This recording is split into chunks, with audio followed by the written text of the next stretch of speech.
Hands off Africa. That's what this list I'm presenting to you today screams. A list of independence fighters, idealists, heroes, and also dictators. A list full of ended dreams and also full of crimes to get rid of the inconvenient troublemakers. They were shot, tortured to death, or neutralized by plane crash. They were overthrown, disappeared, and were betrayed. Some of them were even forgotten. And even though the persons, circumstances, countries, and times are different, a few things are in common. Their involvement in their country's independence effort and the direct or indirect complicity of the West. For despite official independence, the African states were never really granted freedom. They are too valuable for the supply of raw materials as a sales market or in military strategy for the greedy West to really let go of the officially decolonized countries of Africa. So today, I would like to introduce you to 10 leaders of Africa who were simply murdered because they were inconvenient or became inconvenient. The bad thing is, I could name dozens of African personalities who died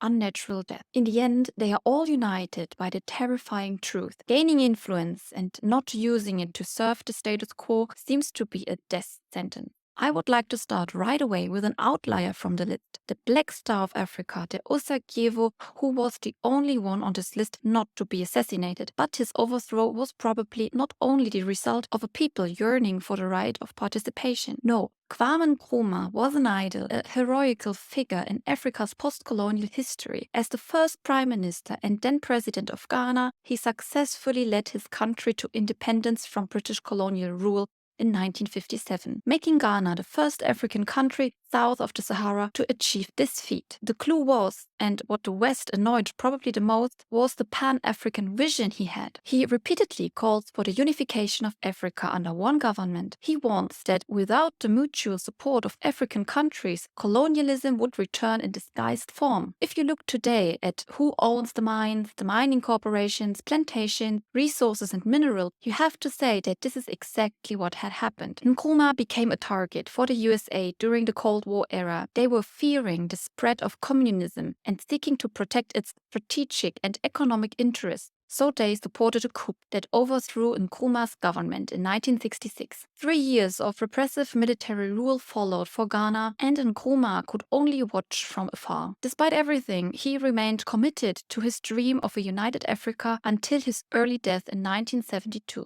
So just when Nkrumah became the star of the newly liberated Ghana, giving hope to the rest of the colonized African countries, our number 9 was assassinated by French forces, Reuben Nyobè. As Nkrumah, Reuben Nyobè was a critical figure in the African independence movement. As the leader of the Independence Party in Cameroon, he advocated for immediate and unconditional independence from French colonial rule. He was brave and hopeful. His integrity and uncompromising stance against colonial rule posed a considerable threat to French interests from Cameroon, as they were committed to maintain its colonial possession and economic influence in Cameroon. France decided to get rid of Nyobè.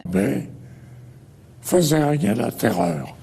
Et à partir de ce moment-là, j'ai décidé de lui faire la guerre. In 1958, Reuben Nyobè was assassinated in a military operation by French forces, shot from behind. A brutal response demonstrating the length to which colonial powers would go to suppress independence movements. His death marked a tragic turn in Cameroon's fight for independence. He was followed by Félix Moumié, who was as brave and incorruptible as Nyobè. So France did it again. The French Secret Service killed him by putting thallium, a paralyzing poison, in his drink. It was to take more than 30 years before it was allowed to speak about that fight for freedom in Cameroon, which France put down so brutally. Like Nyobè and Moumié, our number 8 was not allowed to see his country become independent and thus see the fruits of his efforts. Amilcar Cabral missed the proclamation of independence of Guinea-Bissau and Cape Verde by 8 months. He was so close to see what he was fighting for so long. Not just the independence of Guinea-Bissau and Cape Verde, but the independence of all the countries colonized by the Portuguese in Africa, and even the end of the dictatorship in Portugal itself. Cabral was one of the big leaders in history. He masterminded a guerrilla war against the Portuguese, proving that anti-colonial resistance can win. Portugal, under the Estado Novo regime, saw Cabral as a considerable threat to its colonial interests in Africa. He had that amazing ability to galvanize resistance and unify diverse ethnic groups. With that unity, he jeopardized Portuguese control over the colonies. So what do colonial powers do when they fear they could lose their colonial cash cows? Exactly, they plot assassination. And so in January 1973, he got betrayed and shot in the head by one of his own soldiers. This is 50 years ago in this year, and I won't get tired mentioning how great of a leader and a person Cabral was. Amilcar Cabral was friend with the next two figures that made it on the list, and with our number 7 he was connected because they had a common goal: independence from Portugal. On the evening before Cabral's death, he met in Conakry with Samora Machel. He was the leader of Mozambique's independence party, Frelimo. His predecessor and founder of the movement, Eduardo Mondlane, held the office until he was killed by a letter bomb, probably sent by the Portuguese Secret Service. So Machel's fate was not under a good star either. After Mozambique won independence, Machel became their first president. When asked if Mozambique did not want to be part of the planned Portuguese Commonwealth, Machel said, "You don't ask a slave if he wants to be free, particularly when he is already in revolt, and much less if you happen to be a slave owner." But even though Portugal no longer posed a threat, neighboring states now began to menace Mozambique. Rhodesia and South Africa were now the last remaining states with a white minority government, and they did not like the idea of a black president with Marxist-Leninist tendencies running Mozambique. They sent troops into Mozambique, where the infiltration triggered a civil war. Machel tried to end this war. On his way home from negotiations in Zambia, his plane crashed over South Africa. You can figure out if this was a tragic accident or not. The question of whether he was the victim of a crime or not doesn't arise with our number 6 today. It's pretty clear. And yet his case is probably the most mysterious of all. The mathematician and revolutionary Mehdi Ben Barka played a significant role in Morocco's independence movement, where his continuous fight for freedom from French rule earned him the title of enemy number 1 of France and Morocco. However, his fight didn't end at the Moroccan border. He saw the bigger picture, the end boss, so to say, neocolonialism. So he not only fought tirelessly for the liberation of Morocco, but also other exploited countries suffering under neocolonialism. He had this vision of uniting Africa, Asia, and Latin America, a strong unity that could be a counterweight to the superpowers and promote global equality. How seriously the colonial powers, such as France and the US, took that threat from the South is seen in the multiple assassination attempts committed on Barka. The sad truth is, if they have a target, they don't get tired till they hit. And so Ben Barka disappeared in 1965, just before the Tricontinental Conference he was planning took place. His significance in the fight against colonialism is enormous, and he should stand in the collective memory in one line with Che Guevara. However, Mehdi Ben Barka is as good as forgotten today. Also, our next candidate in the list hardly appears in the canon of African independent heroes. That's just a shame. His assassination marked the end of a policy of pacification that resulted in several genocides that could probably have been prevented. Rwagasore was charismatic and a born leader. He sought independence for Burundi from Belgian colonial rule. He had this ability to unite diverse ethnic groups, like the Tutsi and Hutu. He advocated for a peaceful and united transition to independence. As expected, Belgium perceived Rwagasore as a threat to their colonial interests, and they feared that his growing popularity could inspire other African colonies to seek independence. After he won the elections in Burundi, Belgium feared it could lose its influence completely. Just 16 days after the 29-year-old Rwagasore was in office, he was shot dead in October 1961. He had so many plans for his country, most importantly, true independence from Belgium. There is simply no denying Belgium's responsibility here. Rwagasore's death had long-lasting consequences. It deprived Burundi of a unifying figure that led to a power vacuum and increased ethnic tensions between the Hutu and Tutsi. The instability that followed eventually culminated in a series of coups, civil wars, and genocidal violence that plagued the country for decades.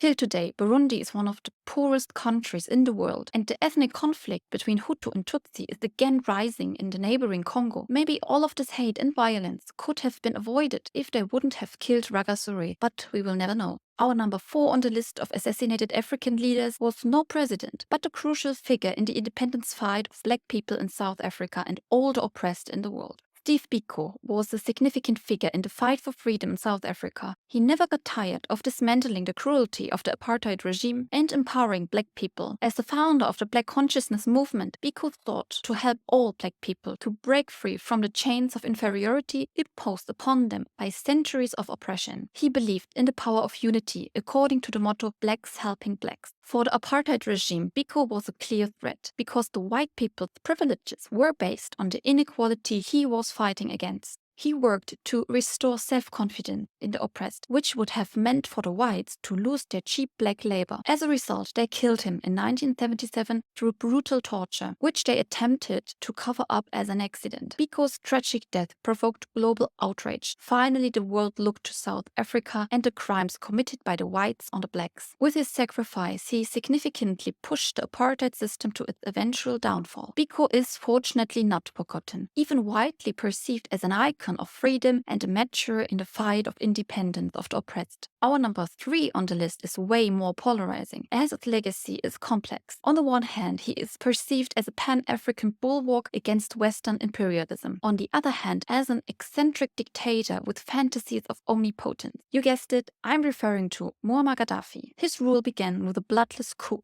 and he later transformed Libya into a socialist state that had more and more autocratic tendencies. Gaddafi had the vision of a pan-African state and criticized publicly the imperialism of the US and the unfairness of the United Nations. He was a useful ally to the US and the EU as long as he played by their rule, which meant the consistent supply with oil and keeping the African refugees from coming to Europe. The US felt more and more threatened by Gaddafi's anti-imperialist stance. He was just unpredictable. The oil-rich area was too important for the West, so they decided to remove him from power. The UN Resolution 1973 gave the NATO free choice of measures in their invasion in Libya. In October 2011, the NATO-supported rebels found Gaddafi, tortured and finally killed him. What happened in the aftermath shows that the intervention wasn't about stability in Libya or human rights. The country was left alone after 42 years beheaded of its ruler. It became a failed state, and terrorism flourished once more, turning the Arab Spring's democratic dream into a civil war nightmare. The fate of our number 2 can also tell us a thing or two about what the West is willing to do to prevent lasting peace in Africa. Patrice Lumumba lit a flame of hope and the spirit of change that radiated from Congo across Africa. Born into a world of colonial oppression and the traumas of colonial atrocities by the Belgians, his desire for justice developed. As the first Prime Minister of Congo, he vehemently denounced Belgium's colonial rule by directly attacking the Belgian king. He pushed for wealth distribution, black nationalism, and confidence, a change in mind of the people that were oppressed for centuries. His vision of a unified, free Congo with no artificial tribal borders provoked fear in the former colonial power and the Western world.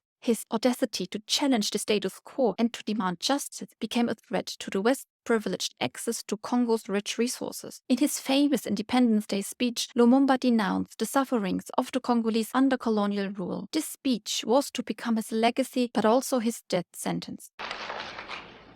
Nous avons connu les ironies, les insultes, les coups que nous devions subir matin, midi et soir, parce que nous étions des nègres.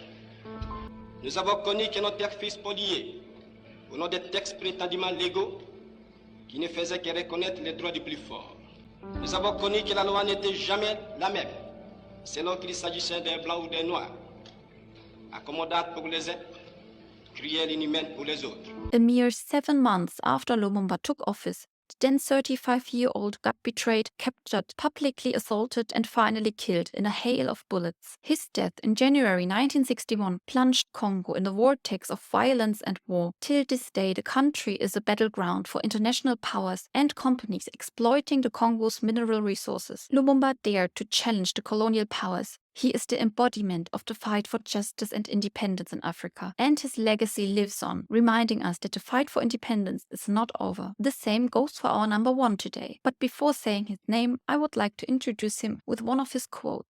You cannot carry out fundamental change without a certain amount of madness. In this case, it comes from nonconformity, the courage to turn your back on the old formulas, the courage to invent the future. It took the madmen of yesterday for us to be able to act with extreme clarity today. I want to be one of those madmen. We must dare to invent the future. Nonconformity, a lot of courage, and a certain amount of madness. You bake that for 50 minutes and you'll get a delicious, amazing leader. I present to you the great Thomas Sankara. Captain Thomas Sankara, the Sheikh of Africa and former Prime Minister of Burkina Faso, was a revolutionary leader who challenged the exploitative system of colonialism and its lasting impact on Africa. In his 4 years in office, he introduced numerous reforms, including fighting illiteracy, desertification, and child mortality. He wanted to free Africa from the Western shackles once and for all. No more influenced by development aid, Burkina Faso became self-sufficient thanks to its focus on local production. He publicly called for African countries to refuse the repayment of debt. Why should the exploited pay the exploiter? He was pretty aware that if the rest of Africa wouldn't unite and demand the same, he would soon be a dead man. Unfortunately, that's exactly what happened. Sankara was betrayed by his own friend. He got shot, and his friend, Blaise Compaoré, took over with the support of France. This one was a much better puppet than Sankara. The consequences of Sankara's death were devastating for Burkina Faso. Blaise Compaoré systematically undid Sankara's reforms and launched a smear campaign against him. It is not just a shame what happened to Sankara, to all of them mentioned before, and to Africa. These are crimes. I wish that one day, when the balance of powers shift, we will remember these leaders. We will remember what happened to them, and there will be justice. Thank you for watching. If you want to know more stories about the neglected figures of history, please click here. And please tell me if you want me to do another video about assassinated leaders of Africa. Unfortunately, there are much more, and they deserve to be remembered.